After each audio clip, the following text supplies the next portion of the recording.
Hello everybody and welcome back to my channel, Life with Patty. Happy Thursday, and today we do hashtag Thursday BookTube. That is an open collaboration that is hosted by myself and my sweet friend Daphne over at My Mountain Home and Kitchen. Anybody is welcome to join in, and all you have to do is talk about books. Talk about books any way you want, any form you want, just as long as it has something to do with a book. So today we're going to go over a few different books. Here's my pile, and we're just going to talk about a few things. So let's get started. All right, the first one is This Is My Current Read, A Tree Grows in Brooklyn. I am on page 114. I've been told by many, oh, you've got to read this book. It's a classic ever since they wrote this book, and it's just such a good book. I had a friend of mine who reads a lot, and we have a lot of the same taste. She read it. She said she liked it, but it was slow getting going, and I am going to agree with her. So, like I said, I'm into it, 114 pages, and it is just getting to where I'm getting into it.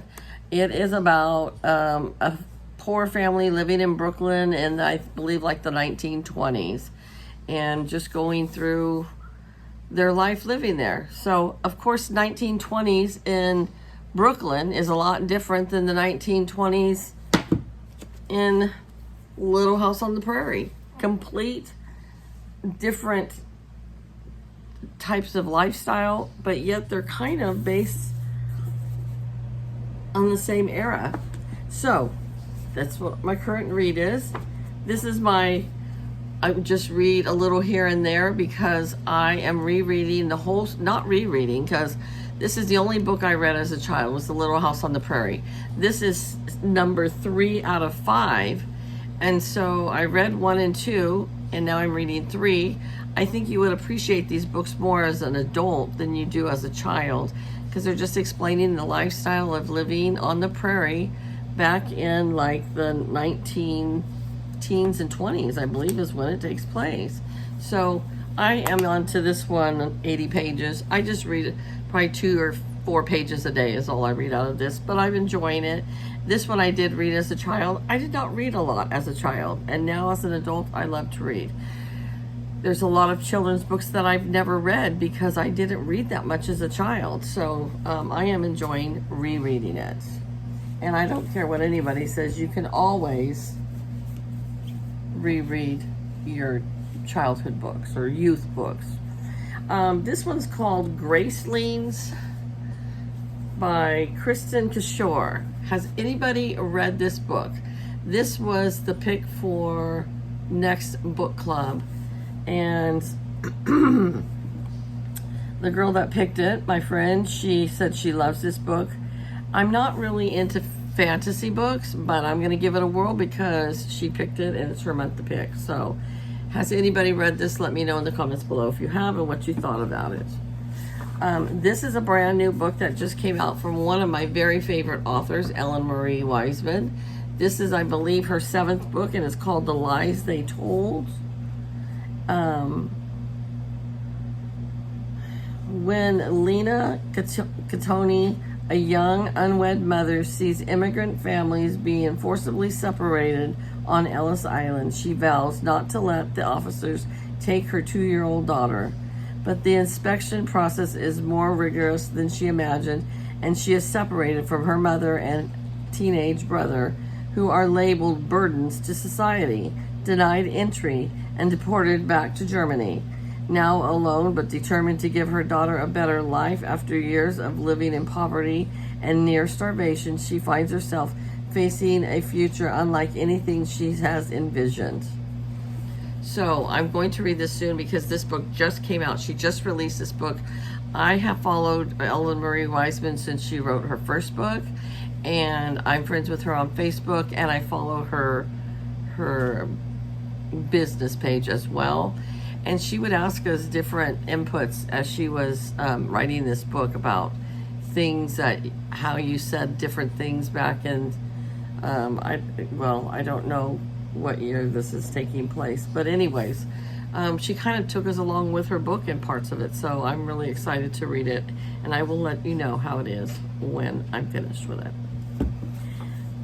I've been told by many and many and many people, The Giver of Stars is an excellent book. It's a pick from Reese Witherspoon's book club, and I have been told that this is a phenomenal book. So I do want to read this book as well.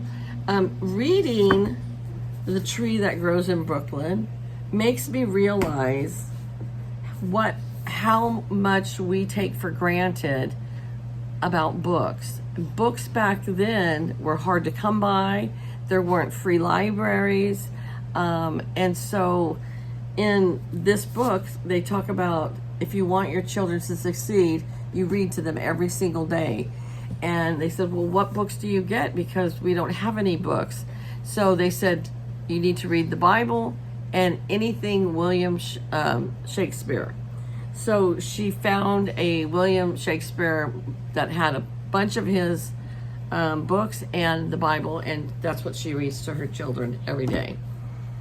In this one, I believe it says Alice Wright marries handsome American Bennett Van Cleve, hoping to escape her stifling life in England. But small town Kentucky quickly proves equally catastrophic.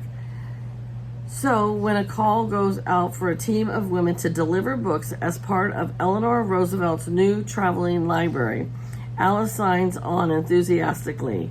Soon she will be joined by 4 other singular women who become known as the Pack Horse Librarians of Kentucky.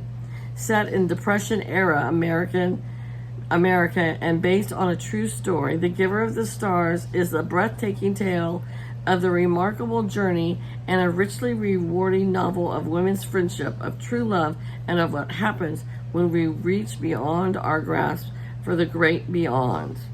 So the Depression, it was in like the 20s and the 30s, and they're actually delivering books on horseback in Kentucky. That intrigues me too, because there just were not books accessible. Now you can get books free everywhere, even if it's not going to the library and getting them free, but you can go to little free libraries all over town and get books for free. People give books away literally because they're so easy to come by now. So, we take that for granted a lot. So I'm really looking forward to this book. I'm getting on a jet plane on Monday morning, and I always like to take a book with me. I don't like to take my tablet because I don't like to read on a tablet because part of it, they'll tell you to turn all devices off. So everybody has to turn their books off, and I keep reading because I take an actual book with me. And I see it every single time I fly. Oh, you got to power down all your devices. And people are like, well, I'm reading my book. Sorry, it's on a device. You have to power it down. So I always take a paper book. This is a nice small one. I haven't read it yet. It's a Danielle Steele, Property of a Noble Woman. Has anybody read this, and what did you think about it? So I'm thinking I'm going to put this in my purse because it's pocket size. This one is a little large. I might put it in my carry-on suitcase to read, but hopefully I'll have it read before we go, and I'll start this one because it's a nice small one, and I can read it on the plane. I can read it in the airport.